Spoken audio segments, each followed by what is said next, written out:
అందరికీ నమస్కారం. మనం ముందు వీడియోస్‌లో అలిపిరి నడక మార్గంలో ఉండే 9 విశిష్టతల గురించి మాట్లాడుకున్నాం. మిగిలిన 4 విశిష్టతల గురించి ఈ వీడియోలో తెలుసుకుందాం.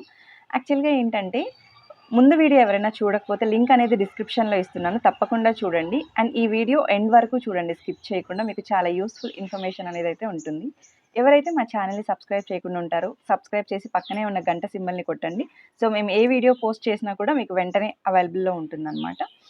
నెక్స్ట్ ఇంకా విషయానికొచ్చాము అంటే, 10వ విశిష్టత ఏంటి అంటే, కొంచెం ముందుకు వెళ్తే ఘంటా మండపం అని ఉంటుంది. యాక్చువల్‌గా చంద్రగిరి కోట దగ్గర రామదేవరాయ అనే రాజు పరిపాలించేవారు. ఆయన స్వామివారికి అమితమైన భక్తుడు. ఎంత భక్తులు అంటే, స్వామివారికి నైవేద్యం పెట్టాకే ఆయన భోజనం చేసేవారు. ఒకవేళ మీరు అనుకోవచ్చు, చంద్రగిరి కోటలో ఉన్న ఆయనకి స్వామివారికి నైవేద్యం పెట్టారా లేదా అనేది ఎలా తెలుస్తుంది అని. సో, దానికే ఒక చరిత్ర ఉందన్నమాట. మనకి తిరుమల బంగారు వాకిలికి పక్కనే ఎడమ చేతి పక్కన ఘంటా మండపం ఉంటుంది. అలాగే అలిపిరి మార్గంలో కూడా ఉంటుందన్నమాట. అయితే ఏంటంటే, ఫస్ట్ నైవేద్యం పెట్టాక స్వామివారికి అక్కడ ఉన్న తిరుమల బంగారు వాకిలి పక్కన ఉన్న గంటలనేది మోగిస్తారనమాట. ఆ శబ్దాల తరంగాలకి, ఆ గంటల శబ్దాలకి అలిపిరి మార్గంలో ఉన్న గంటలు ఆటోమేటిక్‌గా అవే మోగుతాయి. సో, ఈ శబ్ద తరంగాలు చంద్రగిరి కోటలో ఉన్న జయగంటను తాకి అవి గల్లుమంటాయన్నమాట. సో, అదే ఇండికేషన్ అన్నమాట రాజుగారికి. లైక్ స్వామివారికి నైవేద్యం పెట్టేశారు అని. సో, అప్పుడే ఆయన భోజనం చేసేవారనమాట.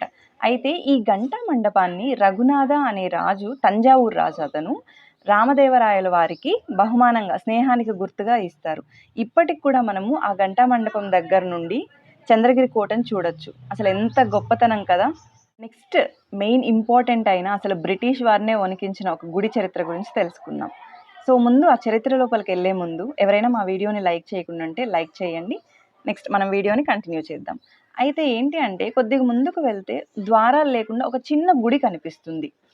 అందులో 7 మంది దేవతలు ఉంటారనమాట. అక్కగార్ల గుడి అని పిలుస్తారు ఆ గుడిని. అండ్ ఇంకోటి ఏంటంటే, వెంకటేశ్వర స్వామి వారి అక్కగార్లు వాళ్ళు అని చెప్తుంటారు. అండ్ ఆ దేవతలకి చాలా కోపం ఉంటుంది. ఇంకొకటి ఏంటి అంటే, గ్రామ దేవతలను కూడా పిలుస్తారు వాళ్ళని. అయితే ఆ గుడి వెనుక ఉన్న చరిత్ర ఏంటి అంటే, బ్రిటిష్ వారు అప్పుడు ఘాట్ రోడ్ వేసేటప్పుడు ఆ గుడిని తీసేసి వంతెన వేయాలనుకుంటారు. అయితే అక్కడున్న జనాలు, భక్తులు చాలామంది చెప్తారు, "వద్దు, చాలా పవర్‌ఫుల్. గుడిని తీసే ప్రయత్నం చేయకండి" అని చెప్తారు. అయినా కూడా బ్రిటిష్ వారు ఎవ్వరి మాటలు పట్టించుకోకుండా నెక్స్ట్ డే దాన్ని ధ్వంసం చేయాలని స్టార్ట్ చేస్తారనమాట. ఒక కూలి మనిషి వెళ్ళి ఒక సుత్తితో ఇంకా పగలగొట్టడం స్టార్ట్ చేశాడో లేదో, వెంటనే అసలు ఎవరో అతన్ని తోసేసినట్టు లోయలో పడిపోయి చనిపోతాడు. అది చూసాక కూడా బ్రిటిష్ వాళ్ళు ఏమనుకుంటారంటే, ఏదో బై మిస్టేక్ జరిగిపోయిందిలే, ఏముందిలే అనేసి మళ్ళీ నెక్స్ట్ డే కంటిన్యూ చేస్తారు. వంతెనని కట్టేస్తారు. కట్టేసాంలే అనుకోని హ్యాపీగా ఇంటికెళ్ళిపోతారు. మళ్ళీ నెక్స్ట్ డే వచ్చి చూడగానే వర్క్ కంటిన్యూ చేయడానికి వంతెన అస్సలకే కూలిపోయి ఉంటుందన్నమాట. అప్పటికి జనాలు హెచ్చరిస్తూనే ఉంటారు, "వద్దు, అమ్మవార్ల జోలికి వెళ్ళకండి. చాలా పవర్‌ఫుల్ అమ్మవార్లు" అని చెప్తారు. అయినా కూడా వాళ్ళు పట్టించుకోకుండా మళ్ళీ మళ్ళీ ట్రై చేస్తారు. ఎన్ని సార్లు ట్రై చేసినా ఆ వంతెన అనేది కూలిపోతూనే ఉంటుంది.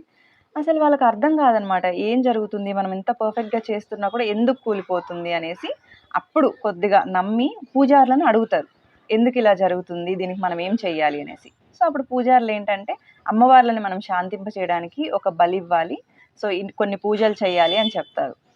ఇంక అప్పటికి బ్రిటిష్ వాళ్ళు నమ్మి, వాళ్ళు చెప్పిన పూజారులు చెప్పిన ప్రకారమే అన్నీ చేస్తారు. చేశాక అమ్మవార్లు శాంతింపవుతారు.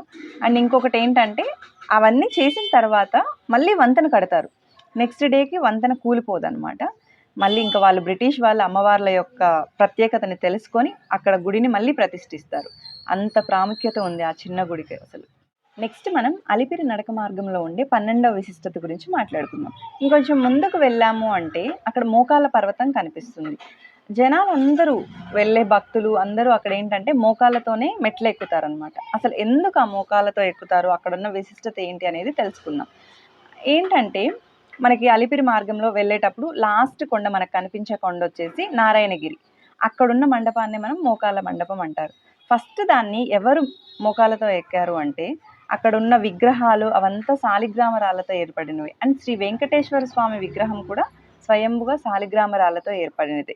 శంకరాచార్యులు వారు అటు మామూలుగా నడక మార్గంలో వెళ్ళేటప్పుడు అంత పవిత్రమైన స్థలాన్ని పాదం మోపి అపవిత్రం చేయకూడదు అనేసి మోకాళ్ళతో ఎక్కడం స్టార్ట్ చేస్తారు.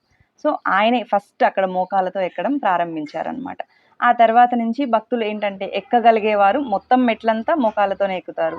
లేదా కొంతమంది ఎక్కలేని వారు, వయసు పడ్డవాళ్ళు 3 మెట్లు లేదా 5, 11 మెట్లు ఎక్కి మిగతావి వచ్చేసి నార్మల్‌గా ఎక్కేస్తారనమాట. ఇది దాని వెనక ఉన్న ఇంత చరిత్ర. నెక్స్ట్ మనం 13వ విశిష్టత గురించి తెలుసుకుందాం. ఇంకొంచెం ముందుకు వెళ్ళాము అంటే భాష్యకారుల సన్నిధి అని ఉంటుంది. అక్కడ రామానుజాచార్యుల వారి గుడి కూడా కనిపిస్తుంది.